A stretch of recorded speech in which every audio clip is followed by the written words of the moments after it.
합니다. 또 학교 폭력이래, 또 죽었대. 심지어는 요새는 야요 요새 애들은 여려가지고 이렇게 말하시는 분들까지 있을 정도예요. 자, 이 아이가 어디 별나라에서 온 것도 아니고요, 조폭이 아니에요. 우리 옆에서, 우리 지금 교회에서 그냥 학교 다니는 보통, 아주 보통의 그냥 중학교 2학년 학생이고요, 고3의 학생이었습니다. 그런데 라디오로 목을 묶고 담뱃불로 지지고 칼등으로 몸에 새기려고 하고, 도대체 일진도 아니고 이 아이들이 조폭도 아닌데, 동료라 그래봐야 겨우 중학교 2학년이잖아요. 태어나서 10몇 년 살았어요. 그동안 쌓인 무슨 분노가, 얼마나 어떤 분노가 그렇게 쌓였길래 중학교 2학년짜리 아이들이 이 정도의 공격성을 띠고 있을까요? 이거 정상이 아닙니다.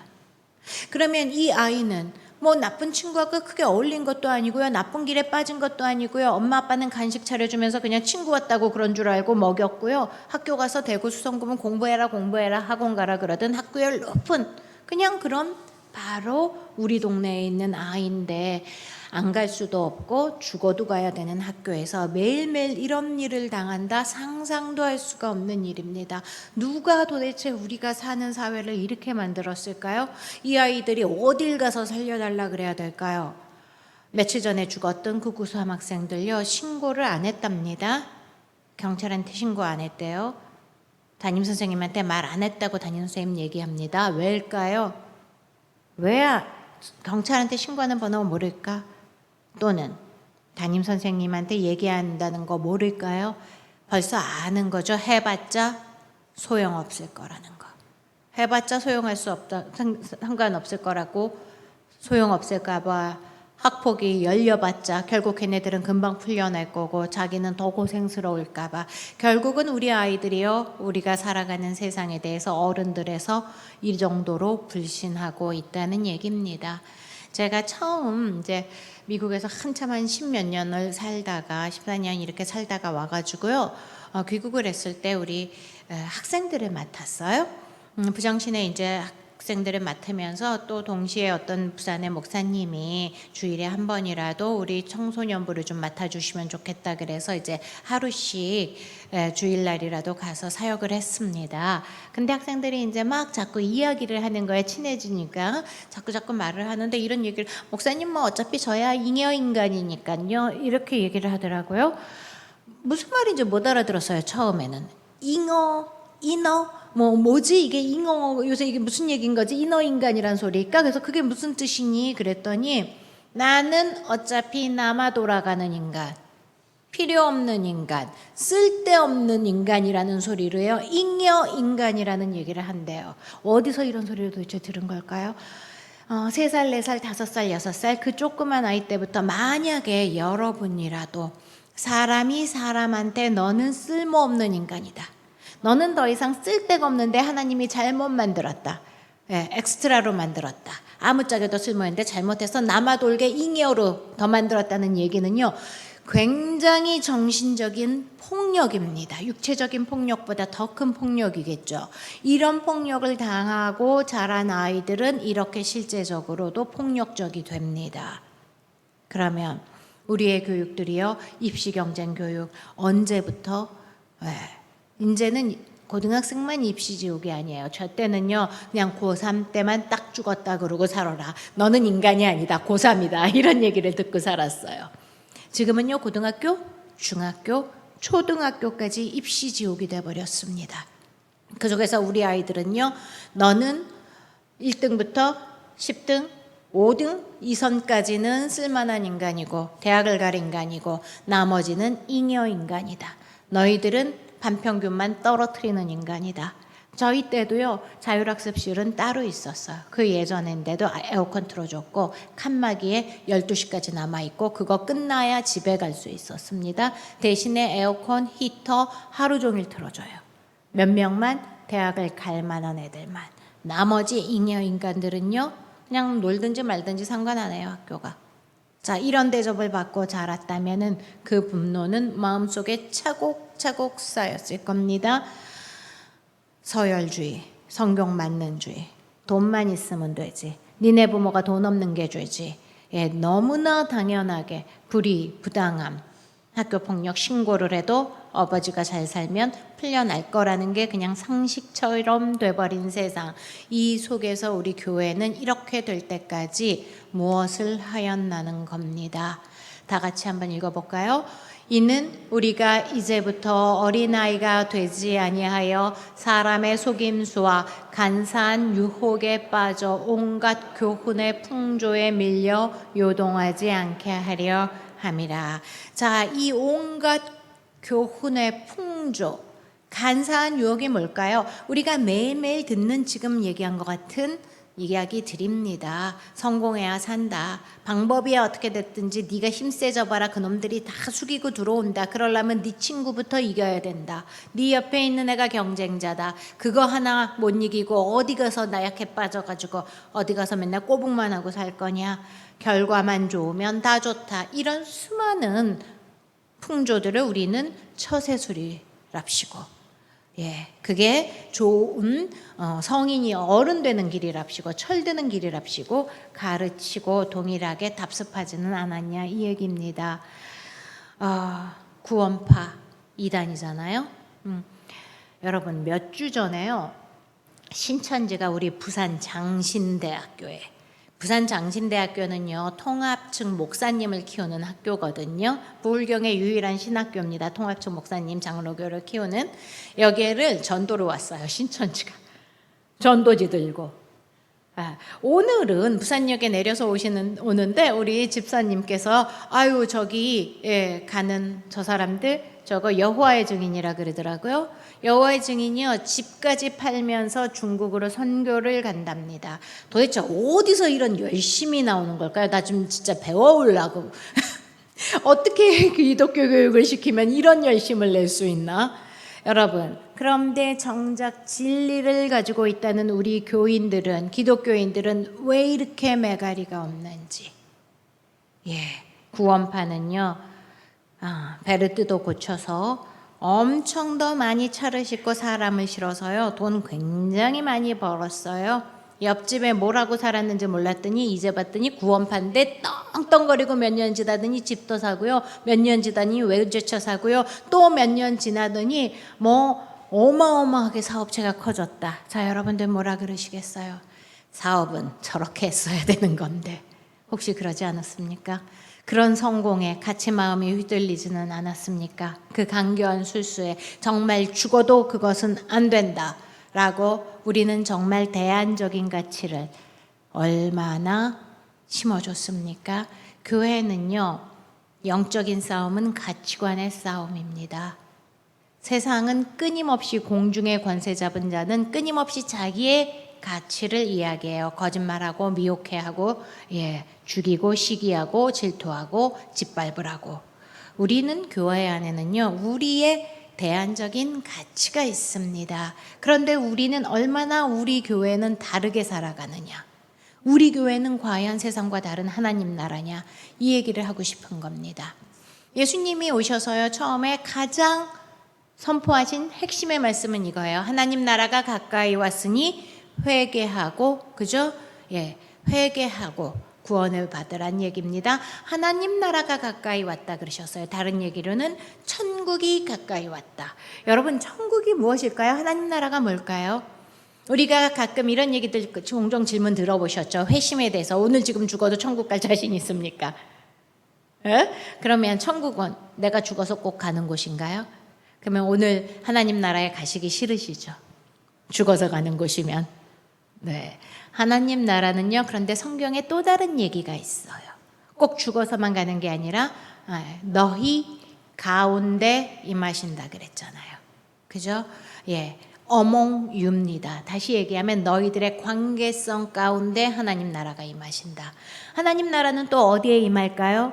오늘 여러분들 예배드리고 은혜 받으셨잖아요. 내 마음을 성령님이 다스리시죠. 내 마음 가운데 임하신다고 하셨어요. 다시 얘기하면은요, 성경이 얘기하는 하나님 나라는 폭이 훨씬 넓습니다. 죽고 나서 어딘가 가는 저 우주 어디에 있는 천국만이 아니에요. 지금 이 자리에 여기에 임하셔야 되는 게 하나님 나라입니다. 그 하나님의 나라는요, 곧 하나님이 통치하시는 곳이에요. 그래서 좀 어렵게 얘기하면은요, 신학적인 의미는 바실레이아 투데오, 하나님이 통치하시는 곳이 하나님 나라입니다. 예수님은 아까 말씀드린 것처럼 십자가에 죽으시고 부활하시고 다시 오실 거예요. 그 기간을 우리 교회한테 맡기셨어요. 뭐 하라고? 하나님의 나라를 확장하라고. 하나님이 다스리시는 곳들이 늘어가도록 하라고. 하나님은 어떻게 다스리십니까? 사랑과 정의로 다스리십니다. 하나님의 인격대로. 그러면 공중의 권세 잡은 자가 다스리는 곳, 사탄이 다스리는 곳은 어딜까요? 그게 바로 지옥입니다. 예. 그런데 사탄의 성격대로 다스리겠죠. 어떨까요?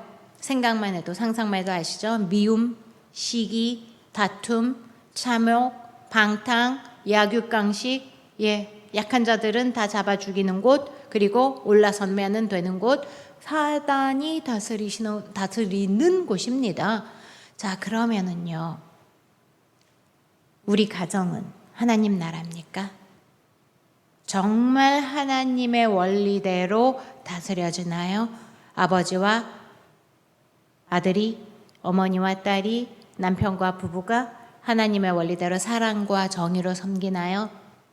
그 백성들 안에서는 이런 것들이 나타나야 돼요. 사랑, 희락, 화평, 오래 참음, 자비, 양성, 충성, 절제, 이런 하나님의 성령의 열매가 나타나는 곳이 하나님 나라입니다. 그럼 우리 직장은 하나님 나라일까요?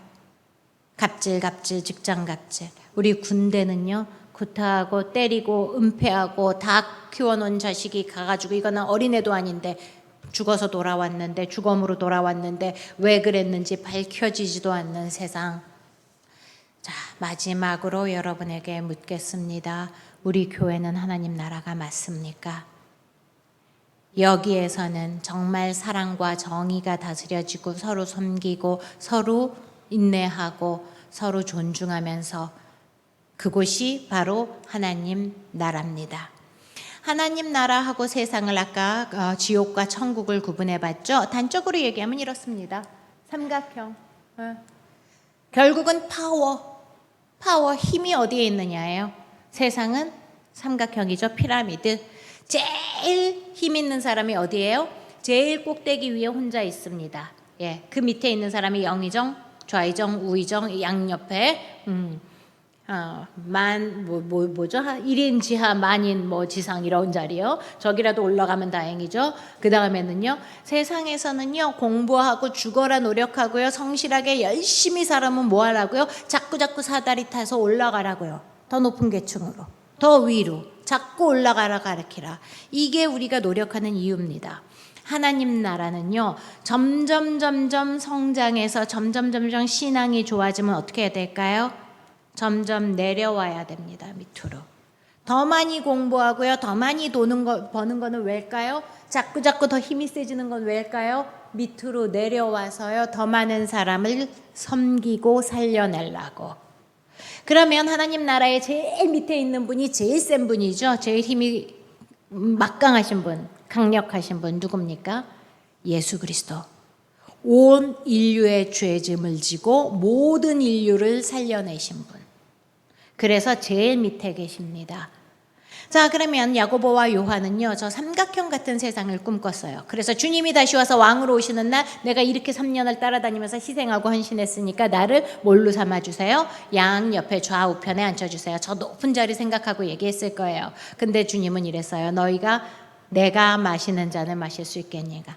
너희가 나만큼 십자가 질 수 있겠느냐? 너희가 나만큼 억울하고 원통한 일을 겪으면서 누군가의 죄를 위해서 죽어줄 수 있겠느냐? 근데 또 그걸 한다고 해버렸어요. 그때는 무슨 말인지 모르고. 자, 여러분들은 주님의 좌편에 우편에 앉으실까요? 앉으시겠어요? 그래서 정말로 한 분은 첫 번째 순교하고 또 한 분은 마지막에 순교하셨죠. 성령을 받고 나니까 비로소 그게 진짜 무슨 뜻인지는 아셨을 거예요. 우리 교회에서요, 점점 힘이 세지고요, 점점 파워가 많으신 분들, 점점 신앙이 성장하신 분들은 어디로 가셔야 될까요? 한 해 한 해 내려오셔야 됩니다. 한 해 한 해 내가 살려내는 사람이, 내가 파워가 맨 밑에 있다는 얘기는요, 이 얘기예요. 임파워링. 다른 사람한테 힘을 실어준다는 얘기입니다. 세상은요, 그 힘을 가지고 내리 누르는 곳이고요, 짓밟는 곳이라면 교회는 그 힘을 가지고 내가 누군가를 살려내는 곳이 교회, 전적으로 다른 원리와 다른 통치가 이루어지는 곳이 우리 교회고요. 하나님은 그것을 우리 건물교회에 멈추지 말고 세상으로 확장시켜 나가라고 하셨어요. 그러면 흔히 이렇게 얘기하십니다. 파워? 난 없어, 파워. 내가 무슨 파워? 그죠? 여러분들 파워 있으세요? 우리는 파워풀한 사람 왔다, 파워가 있는 사람이 왔네 이러면 누구 생각할까요? 뭐 정치인들, 또는 뭐 판검사, 또 사장님, 이런 생각들 하시기가 쉬운데요. 아니요, 우리는 다 파워가 있습니다. 관성의 법칙을 생각해 볼게요. 예전에 배웠던 과학 시간, 파워는요, 뭔가를 움직이는 힘은 파워입니다. 여러분, 우리 모두는요, 누군가를 움직일 수가 있어요. 내가 하는 말 한마디에 누군가를요, 다시는 교회에 나오고 싶지 않게 만들 수도 있고요. 내가 째려보고 웅성웅성거리고 뒷담화해서 권사님 그만두게 만들 수도 있고요. 장로님 못해 먹겠다고 만들 수도 있어요. 우리는 다 파워가 있습니다. 정서적인 파워, 말의 파워, 내 말 한마디, 눈빛의 파워, 우리는 관계의 파워, 쑥덕거리면서 내가 가진 친구들로 왕따를 시킬 수 있는 파워, 그래서 옥상에서 뛰어내려서 죽게도 할 수 있는 파워가 우리한테 있습니다. 반대로 친절한 말 한마디로 누군가를 다른 가치를 얘기해 주면서 다시 일어서게 해줄 수 있는 파워, 그것이 세상의 다가 아니다, 진리는 다른 걸 말한다고 이야기하고 격려하고 상담해줘서 일으켜 세울 수 있는 파워도 있습니다. 불법이 성에서요, 너무 많은 사람이 똑같은 세상의 이야기를 하고 다닙니다. 그런데 끝까지 견뎌야 구원을 얻는다고 했어요. 선을 행할 때 낙심하지 말라 그랬습니다. 그 얘기는 무슨 얘기냐? 선을 하고 착한 일을 하면서도 낙심할 일이 많다는 겁니다. 실망할 일이 많다는 얘기예요. 착한 일 하면은 손해보는 일도 많고요. 이러면 누가 알아줄 것 같은데 알아주지 않을 때도 많고요. 때로는 오해를 살 때도 많아요. 그래도 포기하지 말아라. 때가 되면 거두리라. 이게 하나님의 복음의 말씀입니다. 이 말씀을 가지고 서로 격려하고 위로하고 함께 우리가 오라, 우리가 더 큰 소리로 이야기하자, 이래야만 한다라고 말하는 곳이 바로 교회 공동체여야 된다는 얘기입니다. 휴전선 DMZ를 가고요. 휴전선을 가가지고 이제 북한하고 딱 맞닥뜨리는 그 경계 지역을 가면, 저는 군대를 안 가봤습니다. 근데 군대를 갔다 오신 분들이 그러더라고요.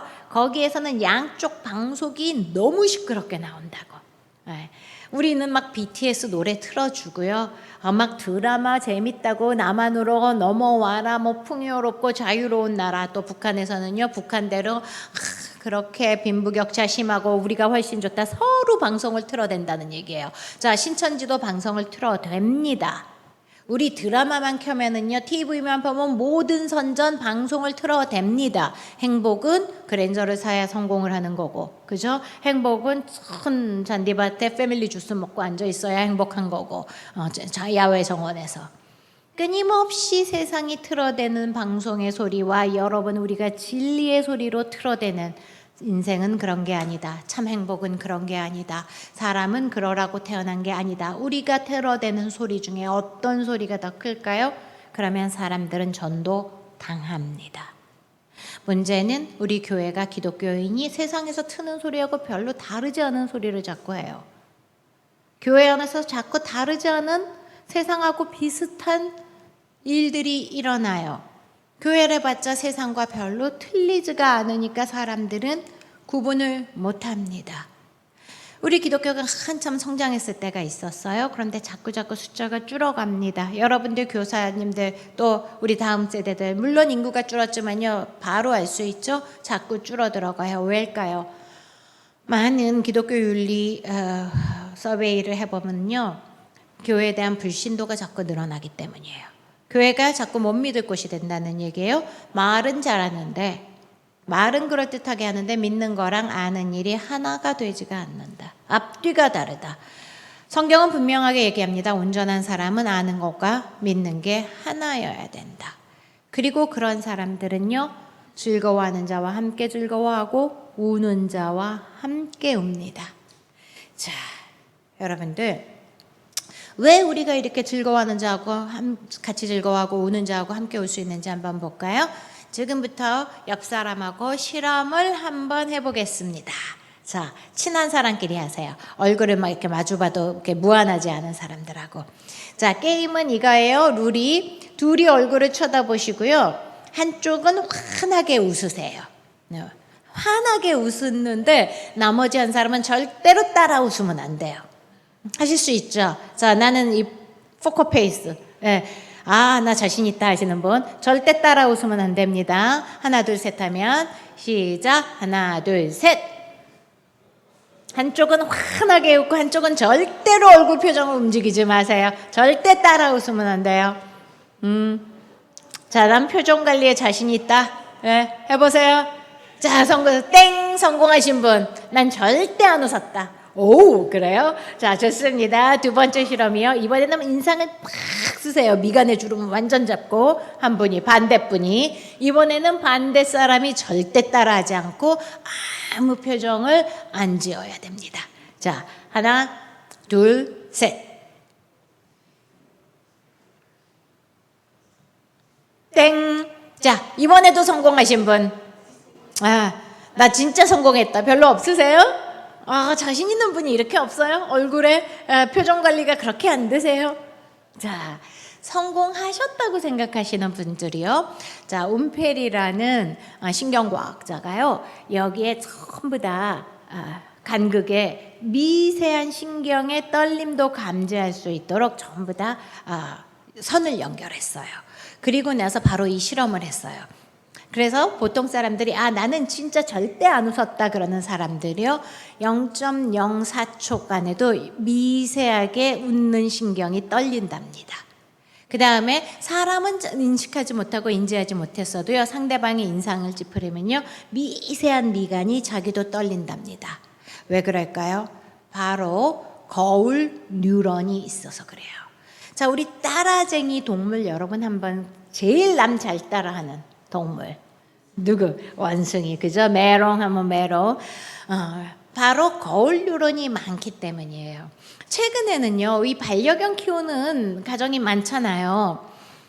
반려견하고 주인하고 사진을 이렇게 비교한 막 이런 유튜브 같은 거 보셨어요? 닮아갔다. 주인하고 반려견 얼굴이 닮았다고요? 그러면 여러분들 혹시 부부간에 오래 살고 나면 얼굴이 닮는다. 이거 믿으시나요? 예, 믿으셔요. 맞아요. 왜? 이거 사실일까요? 그냥 하는 소리일까요? 사실이에요. 왜냐하면 상대방의 얼굴을 보면서요 같은 얼굴 표정을 자꾸 인간은 지을 수밖에 없기 때문에 얼굴에 쓰는 근육이 비슷해집니다. 그래서 진짜로 닮아간대요. 나중에는요 공감 능력이 있는 강아지조차도요 주인 얼굴 닮아간다는 거 맞습니다. 강아지도 얼굴 표정이 수많은 표정이 있을 수도 있어요. 주인이 자꾸 개를 데리고 쳐다보면서 저처럼 말을 많이 시키면 강아지랑 자꾸 얘기하고 자꾸 얼굴 보여주고 막 이렇게 얘기하고 웃고 울고 이러면요 공감 능력이 있어서 강아지도 그렇게 된답니다. 이 원리를 최근에 뇌과학이 밝혀냈어요. 어린아이 갓난아기조차도요 엄마하고 눈을 마주치기 시작하면서요 처음 4주 5주가 돼서 젖병을 물려놓고 조금만 배가 부르면 계속 우유 먹어요 안 먹어요? 안 먹어요. 안 먹고 옹알이하고 놀자 그래요. 벌쭉벌쭉 웃으면서. 그러면 이제 엄마가 에이 그랬어 배불렀어 이제 좋아 그래 더 먹어 이러면 지들 하면서 웃으면서 얼굴 표정을 흉내를 내요. 아주 갓난아기부터. 자, 왜 이렇게 생겼느냐? 결국 밝혀낸 게 이거예요. 남이 웃는 표정을 할 때요. 갓난아기는 이게 웃음이 기쁨인지 슬픔인지 아직 몰라요. 근데 따라 웃어요. 따라 웃으면 내 머릿속에 행복한 쪽에 뇌가 돌아가요. 그러면서 상대방의 머릿속에 이런 기분이라서 저러는 거라고 하면서 공감이 이루어진다는 거예요. 우는 표정을 하면은요 따라 울어요. 여러분들 맨 영화관 같은 데 가면은요 한 애가 갑자기 왠지 모르게 막 토해요. 토하고 울기 시작해요. 네 하고 울어요. 그럼 옆에 있는 애가 따라 울어요. 그러면 선생님들은 정신이 하나도 없어요. 뭐 너는 또 왜 울어? 왜 울어? 그러면 그 옆에 있는 애가 또 응애. 유치원에서도 한 애가 갑자기 엄마 보고 이뻐요 이러고 울잖아요. 그럼 옆에 있는 애가 가만히 놀다가 갑자기 이렇게 보더니 훌쩍훌쩍 하고 지도 울어요. 너는 엄마 아까 봤잖아. 그러면은요 심지어는요 엄마가 교사인 애까지 따라 울어요. 엄마 보고 싶다고. 자, 이게 공감 능력, 감정의 전이입니다. 이 거울 누런 우리 아까 누가 많다고요? 원숭이가 많아서 그렇게 잘 따라했다 그랬잖아요. 영장류로 가고 고등동물일수록 많아요. 제일 많은 게 누굴까요? 바로 인간입니다. 하나님은요 우리 안에 하나님의 형상을 두실 때부터 충분한 가능성을 이미 주셨어요. 누군가와 즐거워할 때 함께 즐거워할 수 있고요. 누가 슬플 때 함께 슬퍼할 수 있는 능력, 잠재력을 주셨어요. 그래서 저렇게 조그만 아기도요 1살짜리 돌쟁이가 그 밑에 동생도 울면 막 딸랑이 갔다가 흔들어줘요. 3살짜리도요 1살짜리 아이가 울면은 막 어쩔 줄 모르고 엄마 온대 엄마 온대 엄마 온대 이러고 달래줘요. 이게 인간이 가질 수 있는 하나님의 형상입니다. 동영상 한번 보여주세요.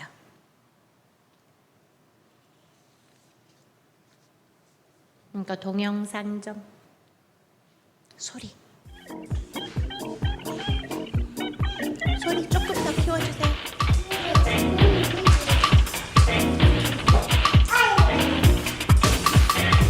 이제 18개월 된 수아. 빨래를 넣는 엄마의 의도를 알고 따라한다는데 의심의 여지가 없겠죠?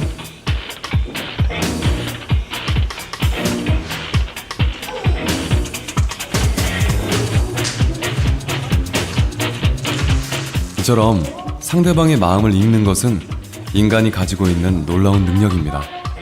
심리학자들은 이것을 마음 읽기라고 부릅니다. 공감 능력을 가지기 위해서 가장 요구되는 능력은 다른 사람의 마음을 이해하는 능력입니다. 그 마음을 이해하는 능력의 가장 기초가 되는 능력이 다른 사람의 행동의 의도를 이해하는 능력이고요. 그렇다면 수아는 엄마를 도우려는 생각이 있는 걸까요?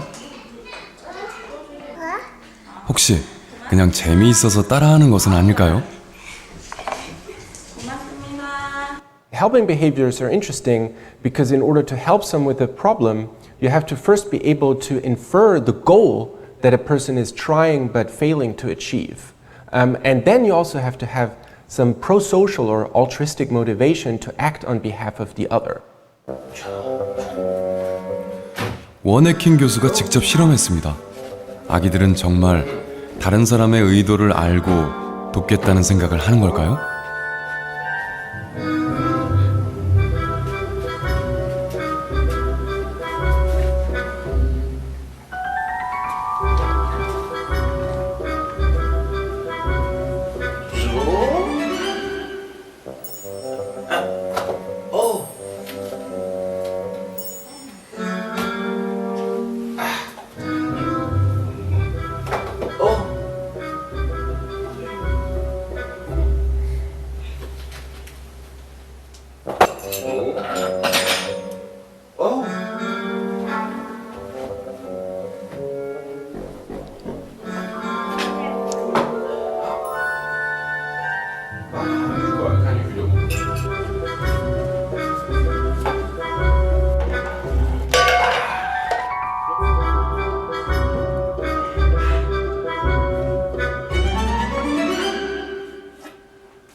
수차례의 실험 결과는 분명했습니다.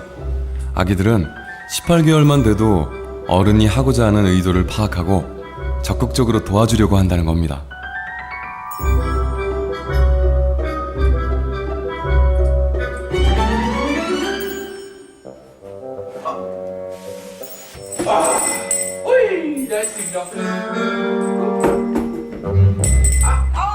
네, 됐습니다. 그러나 아기들에게도 조금은 부족한 능력이 있습니다. 네, 잘 보셨죠? 18개월만 돼도요, 아이들은 누군가를 도와주려고 합니다. 더 어린 아이들을 실험을 해봤어요. 돌도 안 된 8개월짜리입니다. 동영상에 보면은요, 이렇게 언덕길에 동그라미가 떼굴떼굴떼굴 내려오거나 올라가려 그러는 거예요. 근데 착한 세모가요, 밑에서 툭툭 쳐가지고 동그라미를 도와서 올려줍니다. 그런데 나쁜 네모가 나타나서요, 위에서부터 푹푹 밀어가지고요, 동그라미를 떨어뜨려요. 실험이 끝났어요. 모든 인종들, 동서양의 모든 아이들, 색깔도 노란색, 빨강색 다 바꿔봤습니다. 100% 아이들이요, 시험이 끝나고 착한 세모랑 나쁜 네모를 주면요, 100% 착한 세모를 집습니다. 돌도 되기 전에 아이들이. 무슨 얘기인지 이해하시겠어요? 예, 아이들은요, 돌도 안 돼도 착한 걸 좋아합니다. 선한 걸 좋아해요. 다시 얘기하면 선을 향한 지향성이 있었단 얘기예요. 누구든 선천적으로 처음부터요, 교육받기 전에도 오히려 돕고 싶어 하는 마음이 있었다는 겁니다. 이게 하나님이 우리에게 주신 형상이에요. 근데 세상에서 10몇 년을 자라고 났더니 그 아이들이 아까 가해자같이 변했어요. 악마가 아닌 다음에 저렇게 할 수가 있을까 정도로 잔인하고 폭력적으로. 누가 이렇게 만들었을까요? 누가 이 속에 있는 하나님의 형상을 이렇게 파괴되도록 놔뒀을까요? 다행히 저 정서적인 뇌는요, 청년 초기까지 발달을 한답니다. 다시 얘기하면은 공감 능력은 언제 발달하느냐? 공감을 받아봤을 때 발달합니다. 아까 웃어야 웃는 표정을 따라하지요. 예, 웃는 얼굴을 자꾸 본 아이들은 자꾸 웃어요. 자꾸 웃으면서 머리에 옥시토신이라는 호르몬이 나옵니다. 그 호르몬이요, 처음에 생애 초기부터 많이 나오면 평생 마치 수도관이 넓어진 것처럼 많이 나와요. 그런데 이 옥시토신이라는 호르몬이 결국은 우리가 행복감을 느끼는 바로 그 호르몬이에요. 코르티솔이라고 스트레스를 많이 받을 때 스트레스를 해소시켜주는 호르몬이에요. 어려움이 있을 때요, 많이 인내하고 참을 수 있게 해주는, 대처할 수 있게 해주는 호르몬이에요. 결국은 누군가로부터 사랑을 많이 받아보고 돌봄을 많이 받아보고 웃는 얼굴을 많이 본 아이가 많이 웃고요, 누군가의 많은 도움을 받아본 아이들이 도와줄 수 있다는 얘기예요. 우리 교회에서 종종 이런 얘기들을 하세요. 집에서 가정교육이 형편없는데, 신앙교육이 형편없는데 교회에서 겨우 1시간 가르친다고 되겠냐? 예, 1년에 겨우 52시간인데 집에서 신앙교육 안 받은 애들을 이제서야 그거 가르친다고 되겠냐? 물론 집에서부터 어린 시절부터 받는 게 가장 좋습니다. 그래서 지금 많은 부모 교육들을 교회에서 하고 있어요. 그러나 그렇게 해서 주변에서 집에서도 학대를 당했고 집에서도 배려를 받고 공감을 받아본 적이 없는데 평생 아무한테도 받아본 적이 없는 아이와 중고등부가 돼서라도 선생님 하나가 나를 너무 알고 인정해줬다. 내가 학교에서는 공부를 못해가지고 아무도 우리 선생님 중에 담임 중에 내 이름 기억하신 분이 없다. 근데 교회에서 우리 전도사님은 내 이름을 꼬박꼬박 불러줬다. 나보고 맨날 칭찬해줬다. 그래서요, 교회에서 드럼 치려고 중고등부 내내 교회 다니는 애들 많습니다. 학교에서는 반장의 반자도 못 해봤지만 교회에서는요, 그렇게 계속 하다가 찬양팀 리더로 쓰고요, 그리고 나서 회장 되고요, 임원 돼가지고 우리 부산장신 신학과에 와 있는 학생들 많습니다. 네. 중고등학교 때 교회에서 살다 보니까 신학하게 됐다고. 무슨 얘기냐? 단 한 번도 평생에 걸쳐서 이런 대접을 받아보지 못하고 사랑을 받아보지 못한 것과 청년이 될 때까지 한 번이라도 내 머릿속에 기억에 남는 사람. 제가 이제 고아원 아이들을 이렇게 지속적으로 좀 돌봤던 학생들이 있어요. 근데 중학교 2학년쯤 됐었을 때에 그 중에 한 아이들이 이제 싸움을 잘하고 좀 센 아이들이 일진이 이렇게 접근을 해옵니다. 그래서 소년원에를 들어갔어요. 소년원을 들어갔는데 가가지고 먹을 것 같은 거 막 아빠 뭐 이런 거 막 입에 쑤셔 넣으면서 울면서 이제 진짜 안 그럴게요. 너무 죄송해요. 이러면서 울어요. 그러고 나와서 또 그랬을까요? 안 그랬을까요? 또 그랬어요. 왜? 그나마 걔를 다시 찾아오는 아이들은 그때 그 일진 형들밖에 없었으니까. 소년원에 갔다 왔다고 이미 소문이 나고 나니까 교회에서도 싫어하고요. 엄마들이 다 놀지 못하게 했고요. 갈 데가 없고 친구가 없이 살 수가 없으니 결국은 다시 글로 어울렸습니다. 그런 아이들조차도 나중에 무슨 얘기를 하냐면 엄마도 놔버렸고 아빠도 놔버렸고 아무한테도 안 미안한데 그때 맨날 나를 챙겨줬던 그 전도사님한테는 미안하다. 그 집사님 실망시킨 건 내가 좀 미안하다 그래요. 왜? 청년 초기까지 이 정서적인 뇌는 발달을 하기 때문입니다. 자, fMRI라는 아까 말씀드렸던 이 많은 일들이 어떻게 일어났느냐, 의학기술이 굉장히 발달해서 일어났어요. 여러분들이 건강검진 갈 때 요새 MRI 찍는다 그러죠? 예, 바로 그런 식으로 우리 머릿속의 뇌가 어느 부분으로 움직이는지 F라는 거는 펑셔널, 지금 현재 뇌가 일하고 있을 때의 실시간의 뇌 모습들을 볼 수 있는 거예요. 그래서 어느 쪽으로 혈류가 흐른다, 어느 쪽이 활발하게 일을 하기 시작했다, 어느 쪽으로 관심이 쏠렸다, 이런 걸 보면서 이 사람이 지금 어떤 감정들을 느끼는지 알아내는 겁니다. 자, 모빙이라는 게 따돌림이에요. 나오미라는 사람이, 아이젠버그 나오미가 이런 실험을 했어요. 4명이서 공놀이를 하라고 시켰어요. 그리고 나머지 3사람한테 아까처럼 룰을 줬어요. 비밀이에요. 맨 처음엔 공을 서로 왔다 갔다 이렇게 주다가 시간이 지나면 한 명한테는 절대 주지 말고 3사람만 패스를 해라. 그럼 여러분들이 한번 생각해 보세요. 교사회의에서 이제 체육대회를 갔어요. 우리 교회가 4명이서 피구 같은 거 뭐 이렇게 공놀이 아니면 뭐 뭘 할까요? 배드민턴을 하거나 놀고 있어요.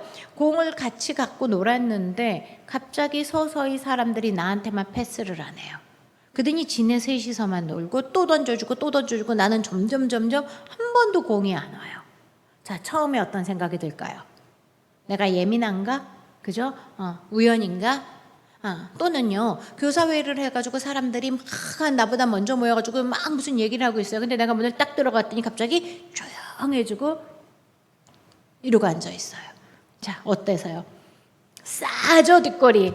예. 또는 내가 그러고 나갔더니 다시 그런데 말이야 그래가지고 이러고 있어요. 예. 어떤 느낌이 드세요? 얼굴이 빨개지거나 머리가 쪼삣쪼삣 하시나요? 그때 아까 그 fMRI로 뇌를 촬영해 봤다는 거예요. 그런데 그때 내가 지금 따돌림 당하나? 라고 느꼈을 때 모빙이라고 합니다. 그 순간에 내 뇌의 어느 쪽이 움직이고 혈류가 쏠리고 뭘 느끼느냐, 마치 내 육체적인 다리가 잘라나갔을 때하고 동일한 고통을 느낀다는 거예요. 정서적으로 따돌림을 당할 때요, 동일한 고통이 내가 신체적으로 아프고 잘려나가고 절단될 때하고 동일한 고통을 느낀다는 겁니다. 네, 그래서 사람은요, 혼자 다니면 안 돼요. 너무 위기가 닥치죠? 그러면은 노인들, 시골에서 독거노인들, 혼자 계신 할아버지 할머니 보세요. 뭐라 그러세요? 혼자 중얼중얼 하십니다. 제가 밀양을 갔더니요, 밀양에 초등학교도 없어지고 아주 이렇게 뜸한 시골 지역이 있어요. 할머니들이 길거리를 나와 앉아 계세요. 이 좁은 도로인데 차가 가는데 진짜 다리라도 치일까봐 너무 불안해요. 무슨 따로 앉아있는 벤치가 있는 것도 아니에요. 근데 다리 뻗고 거기 나와 계셔요. 왜일까요? 그렇게라도 내가 사람들하고 무리 가운데 어울려 있다라고 느껴야 안 미칩니다. 왜냐하면 사람은요, 원시 시대부터 호랑이처럼 사자처럼 세지 않았어요. 그래서 우리는 늘 군집 생활을 했습니다. 그래서 누구보다도 커뮤니케이션이 중요해요. 지금 곰 온다, 호랑이 온다, 위에서 우우 타전이 불면은 빨리 도망가고요. 외적이 침입해 온다 그러면은 우우 불면 빨리 뭉쳐야 살았어요. 근데 여기서 도태됐다, 따돌림 당했다는 얘기는 무슨 소리일까요? 너 혼자 사자한테 먹잇거리가 된다는 소리예요. 지금 교회에서 내가 혼자 따돌림 당하고 있다, 또는 길거리에 아무도 나랑 놀아주지 않고 따돌림 당했다, 내 신앙생활도요, 공동체에서 하지 않고 나 혼자 땡글땡글 따로 돌아다닌다, 자갈돌처럼 어떻게 될까요? 사탄의 먹이가 됩니다. 그래서 하나님이 교회를 만들어주시고 승천하시는 거예요. 예수님이 우리에게 세상을, 하나님 나라를 확장해라, 그런데 너 혼자는 못한다. 각계 전투로는 못한다. 같은 하나님을 아는 한 진리를 아는 사람들이 내가 머리인 예수 그리스도가 머리인 교회 안에 뭉쳐 있어라. 그래서 내가 다시 오실 때까지 예수 그리스도가 다시 오실 때까지 이 중간기를 교회에 맡긴 겁니다. 교회는 그래서 공동체입니다. 코로나 기간에 우리가 세상 사람들을 생각하느라고 대면 예배들을 많이 절제하셨어요. 예, 그게 사람들을 돕는 거니까. 왜냐? 사람들이 너희는 그래 천국 가니까 좋다. 우리는 천국 못 가는데 불안해 죽겠는데 니네 좀 덜 모일 순 없냐? 예, 그랬기 때문에 우리가 그래 우리가 따로 신앙생활 안 모이고라도 해줄게라고 하면서 안 모여준 교회들이 많았어요. 네, 나름 그 상황에서 잘 하신 겁니다. 그러나 우리가 눈에 보이고 모이지 않았다고 공동체성이 깨지는 건 아니에요. 온라인으로도 모여야 되고요. 카톡으로도 모이고 안부 전화도 해야 되고요. 서로 왜 어제 못 왔어? 오늘 뭐 교회에 못 오는 일이 있어? 내가 태워다 줄까? 서로 뭉쳐야 된다는 겁니다. 자, 만약에 그렇게 사랑을 받지 못하고 있으면은요, 인터넷 중독이 된 바로 그 뇌의 이미지인데요. 동그라미 친 부분이 달라진 거 보세요. 정상 집단은 노란데 저쪽 집단은 아무것도 안 보이죠? 저기가 뭐냐면 공격성입니다. 자, 예를 들자면 하루 종일 전쟁이 났어요. 두두두두두두두 막 폭파 모여 떼부셔 이런 게임만 하루 종일 했어요. 내 뇌는 지금 전쟁을 시뮬레이션 하고 있어요. 여러분들이 그 비행기를 운전하는 사람들도 완전히 비행기 실제로 몰기 전에는 뭐 할까요? 시뮬레이션 수업하죠. 내려보는 거. 자, 여러분들도 이미지 트레이닝, 축구 선수들도요, 끊임없이 몸이 뛰지 않을 때는 무슨 트레이닝해요? 이미지로 트레이닝해요. 자, 패스 받았고 넣었어. 이 머릿속으로 시뮬레이션을 계속 돌려본다는 거는요, 실제로 내 뇌는 반은 그걸 실제 상황으로 경험한다는 얘기예요. 근데 누가 나 그렇게 미워해요. 따돌려요. 구역 예배 갔는데 나하고만 쑥덕거리고 자기들끼리만 어디 놀러 갔다 왔대요. 자기들끼리만 차 마시고 왔대요. 자, 그럴 때마다 내 속의 마음은 아까 학생하고 똑같죠. 정말 전쟁을 하지는 않더라도 너무 고통스러운 고통 속에서 분노를 느끼고 끊임없이 저걸 내가 그냥 죽여버린다. 내가 가만히 두나봐라. 마음속에 끊임없는 마음들, 미움들이 올라오겠죠. 성경에서는요, 아까 모빙에서 여러분 보셨어요. 미워하는 자마다 살인하는 자니. 그 말씀이 맞아요. 코르티솔이 그래서 스트레스 호르몬이 많이 나오면 어떻게 되는지 아십니까? 면역이 뚝뚝 떨어집니다. 면역세포가 뚝뚝 떨어지면은요, 우리는 다 암세포 있어요. 우리 몸에는 암세포 다 있습니다. 그런데 내가 지금 암 환자인가요? 그렇진 않으신 분들 많죠? 예. 그런데 언제 내가 암 환자가 될까요? 면역세포가 암세포보다 더 적어지면 암이 발병하기 시작합니다. 우리의 모든 건강은 면역세포 때문에 유지되는 건데 미움을 받을 때마다 스트레스를 받을 때마다 면역세포가 뚝뚝 떨어집니다.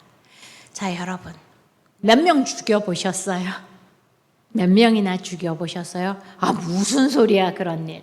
근데 내가 누군가를 미워하고 쑥덕거리고 험담하고 따돌릴 때마다 성경은 분명히 말합니다. 살인하는 자라고. 예.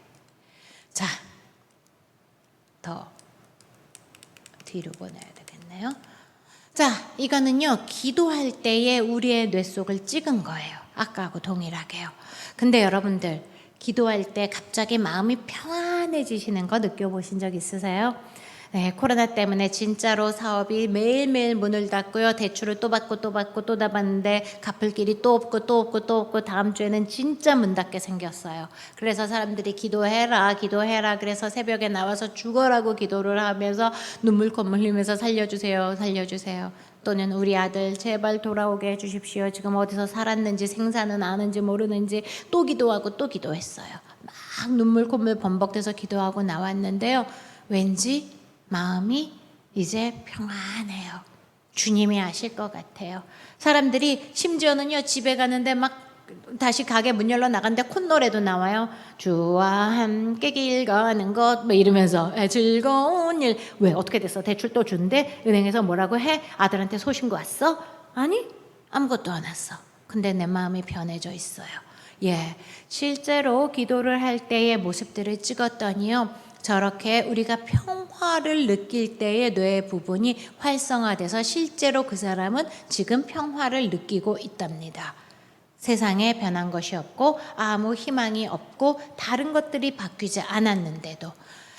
자, 그렇게 기도를 하면서요. 우리는 무슨 일이 일어나게 되느냐? 말로 이야기를 하기 시작해요.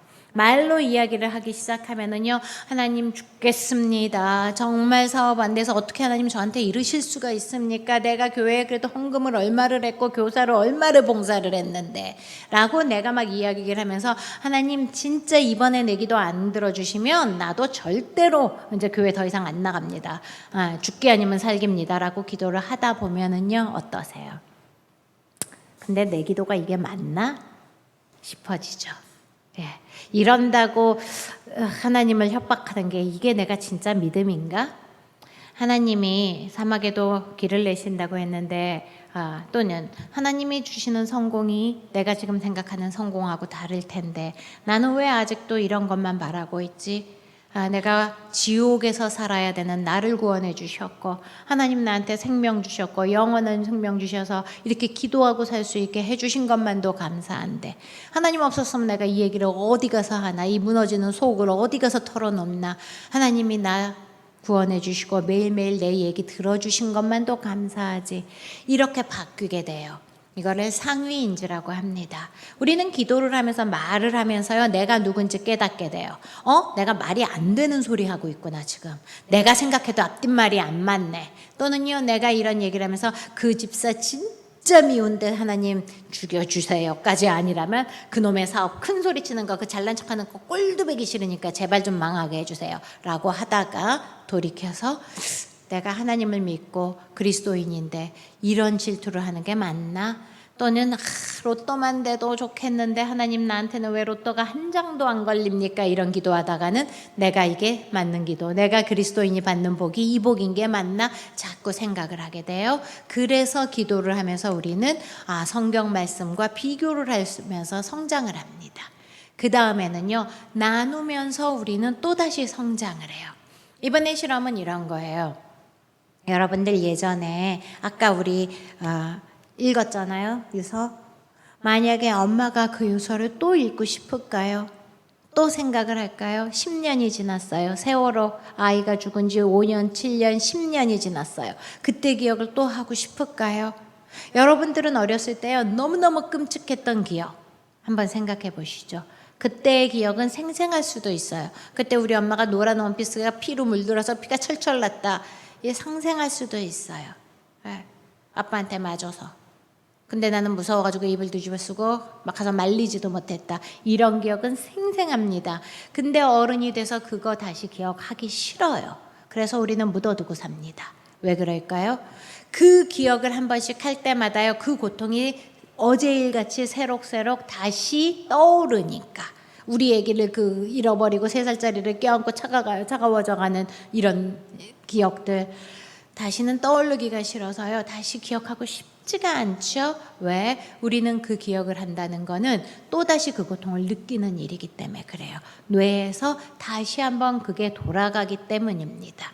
그런데요, 상담을 받으러 가면은 그 얘기를 또 하고 또 하고 또 하라 그래요.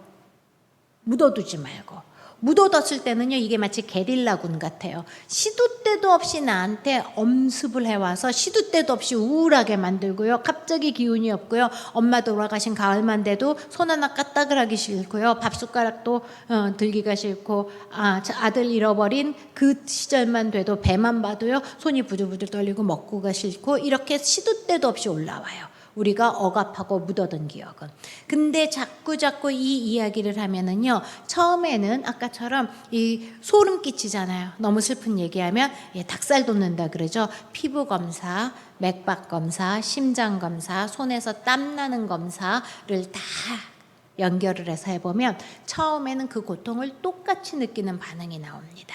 근데 자꾸 이야기를 반복해서 할수록요, 점점 고통이 감소돼요. 그래서 말을 하면서 전화하면서 2시간, 3시간씩 우리 여성분들이 막 수다를 떠는 거예요. 그렇다고 뭐가 밥이 나오냐, 밥도 안 차려주고, 그래가지고 그놈의 시기 때문에 내가 속이 상해 죽겠는데 이러면서 한 얘기 또 하고 한 얘기 또 하고 왜 자꾸 하느냐 할 때마다 사실은 경감됩니다. 고통이 치유가 일어나요. 그러고요. 다시 그것들을 새로 경험하기 시작해요. 사실은 그 뒤로 우리가 다 하나님 믿게 됐다. 우리 막내 아들이 우리 천국 보내려고 그랬나 보다. 다시 생각하기 시작해요. 그때 그 사업 망하고 사실은 그때 내가 처음 하나님 앞에 진짜 기도해봤다. 진짜 뱃속부터 부르짖어지는 소리가 뭔지 나 그때 처음 알았다. 그래서 사실은 사업 망하고 고생 IMF 때부터 코로나 때까지 지지리 했지만 그래도 나 그래서 사람 됐다. 이렇게 자기의 고통을 다시 해석하잖아요. 그러면 뇌 속에서 그 뇌가 그 기억을 떠오르는 그 통로가 바뀐답니다. 옛날은 고통스러웠던 통로에서요, 이제는 의미를 부여하는 통로로. 자, 교회는 그런 곳이어야 됩니다. 정말 믿고 내 모든 고통을 같이 나누고 위로해주고, 자, 그런데 어때요? 내가 이 말하면 언제 소문날지 몰라서 말 못하죠. 정말 창피한 얘기, 우리 자식 집 나갔다는 얘기, 그 얘기하면은 보나마나 이제 다음 주에 교회 가면은 쫙 하고 소문날까봐 기도 시간에 나눔도 못한다. 아까 말씀드렸던 파워. 나는 누군가를 마지막 살아남을 그 숨통을 끊어버린 걸지도 모릅니다. 그나마 교회에 와서 그 얘기하고 한숨 돌리고 숨 쉬고 기도하고 새 힘을 얻었어야 됐는데, 자, 여러분들 혹시 아시는지 모르겠어요. 매사추세츠주에 있던 한 병원, 메모리얼 병원에서요, 조숙아가 태어났어요. 조산을 했어요. 얼마나 조산을 했냐면 12주. 3개월이나 미리 조산을 해서요, 얘네들이 1kg도 안 나가요. 그래서 곧 죽겠구나 했습니다. 그런데 한 간호사가요, 혹시 물으니까 쟤네가 뱃속에서부터 한 뱃속에 있었으니까 인큐베이터에 둘이를 하나 같이 넣어주면 어떨까요? 이런 아이디어를 냈어요. 그래서 그래, 마지막에 이제 더 이상 치료할 것도 없으니까 같이 넣어보자 이랬어요. 그랬는데 놀랍게도 그 10달 돼서 나와야 되는데 3달 빨리 나와서 몇 달째 나온 거죠 지금? 7달째 나온 애죠. 걔가 손을 뻗어서 닭이 쌍둥이 아이를 안아주는 거예요. 바로 이 사진으로. 그러더니요, 갑자기 그 가망이 없었던 아이의 맥박이 점점 돌아오고요, 심장이 점점 뛰기 시작하면서 급속도로 회복이 되기 시작했다는 겁니다. 그 아이들이요, 이렇게 장성했어요. 둘 다 간호사가 됐대요. 교회는 이런 곳입니다. 다 함께 읽어보실까요? 혹시 그들이 넘어지면 하나가 그 동물을 붙들어 일으키려니와 홀로 있어 넘어지고 붙들어 일으킬 자가 없는 자에게는 화가 있으리로다. 예, 그래서 우리는 모이기를 패하면 안 됩니다. 그 모인 곳은요, 서로를 다시 격려하고요, 일주일 내내 북한 방송 듣고 온 사람들, 세상 방송, 사탄 방송 듣고 와가지고 살 기력이 없고요, 아, 나도 진짜 힘을 없으면은, 너도 힘 없으면은 그냥 죽어, 이러는 세상에서 교회에 왔을 때 우리는 새로운 이야기를 들어야 되고요, 새로운 말로 숨이 쉬어져야 되고요, 질식할 것 같은 세상의 소리가 아닌 다른 생명의 소리를 들어야 됩니다. 아까 중고등부 이야기했죠. 그 아이들 와서 엎어져 자는 애들, 핸드폰 보고 있고 물어봐도 대답도 안 하고, 이 우리 학교 폭력하고 연결해서 생각해 볼까요? 잉여 인간이다. 그 폭력적인 정신 세계 속에서 살던 그 아이들이, 자, 선생님이 아무 얘기도 해도 대답도 안 할 거면서 잘라면 집에서 자지, 아니면 PC방을 가서 자든지 노래방을 가서 자든지, 도대체 왜 교회를 와서 자는 거야? 나만 무시하고. 이런 생각 해보셨어요? 왜 교회를 와서 잘까요? PC방 가서 자면 되지. 그렇게 말을 안 듣는 애가 황금 같은 주일에 11시에는 뭐하러 일어나서 교회를 왔을까요? 선생님들이 많이 불평하세요. 꼭 10시 반에 전화해도 받아가지고 선생님 이제 일어났어요. 좀 늦을 것 같아요. 매주를 이런대요. 그래서 데리고 가서 픽업해서 데리고 와야 된대요. 그렇게 졸려서 일어나기 싫으면 끝까지 오지 말고 핸드폰 꺼놓고 자면 되지. 왜 선생님 전화를 꼬박꼬박 받아가지고 선생님 미안해요 이러고 있을까요? 그 조그만 아이들도 아는 거 아니겠습니까? 여기서 선포되는 이야기가 사람을 살리는 이야기라고. 졸다 자다 하는 그 전도사님 말씀이 생명의 말씀이라고. 여기는 좀 다를 것 같다고. 여기는 세상하고는 다른 데인가 보다. 우리 선생님은 뭐가 부족해서 멸치를 싸다가 나를 줄까? 우리 선생님은 뭐하러 맨날 피곤하다고 어제까지 야근했다 그러면서 주일날 와가지고 우리한테 햄버거를 사주는 걸까? 저 선생님은 부장님은 뭐가 아쉬워서 사업도 요새 잘 안 된다면서 헌금을 주고 우리 수련회 비용을 내주시는 걸까? 이곳은 뭔가 다를까 봐 오는 겁니다. 자, 이렇게 우리 머릿속에 아까 뇌가 움직인다 그랬잖아요. 결국은 저 뉴런이 최소의 단위예요.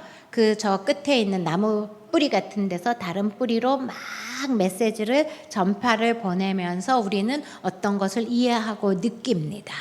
하나님에 대해서 묵상하기 시작했을 때, 기도하기 시작할 때 하나님이 어떤 하나님인데 자기 아들을 주신 하나님이 아무려면 나한테 이거를 안 주실까? 없어서 못 주실까? 안 주실 때는 그만한 이유가 있겠지. 이걸 안 주셨을 때에는 그게 나한테 없는 게 유익이니까 안 주셨겠지. 하나님이 팔이 짧아서 구원을 못 하시겠냐? 돈이 없어서 나한테 안 주시겠냐?